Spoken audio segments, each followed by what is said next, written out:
لیا ہے۔ آپ کو اہم ترین خبر سے آگاہ کر رہی ہیں کہ قومی ادارہ برائے امراض قلب میں 4 ارب روپے کی کرپشن کا انکشاف سامنے آ گیا ہے، جس کے بعد نیب نے ریکارڈ جمع نہ کروانے اور افسران کی عدم پیشی کا نوٹس لے لیا ہے۔ ساتھ ہی انکوائری کے لیے NICVD کے افسران کو بھی طلب کر لیا ہے۔ مزید اس معاملے کی کیا تفصیلات ہیں جانتے ہیں ہمارے نمائندے شہریار ساجد ہمارے ساتھ موجود ہیں۔ شہریار، اپڈیٹ کیجیے گا، مزید کیا تفصیلات ہیں آپ کے پاس؟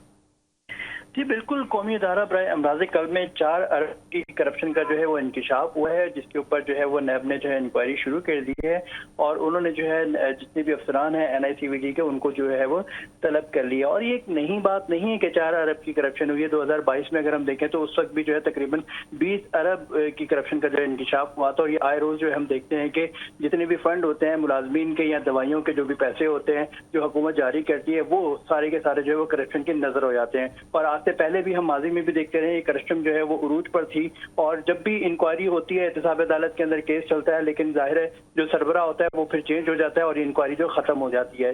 جب تک صاف اور شفاف انکوائری نہیں ہوگی، سزائیں نہیں ہوں گی، تو اسی طرح سے جو ہے کرپشن ہوتی رہیں گی اور مریض جو ہے وہ رولتے رہیں گے۔ جی بہت شکریہ شہریار، آپ تفصیلات سے آگاہ کر رہے تھے۔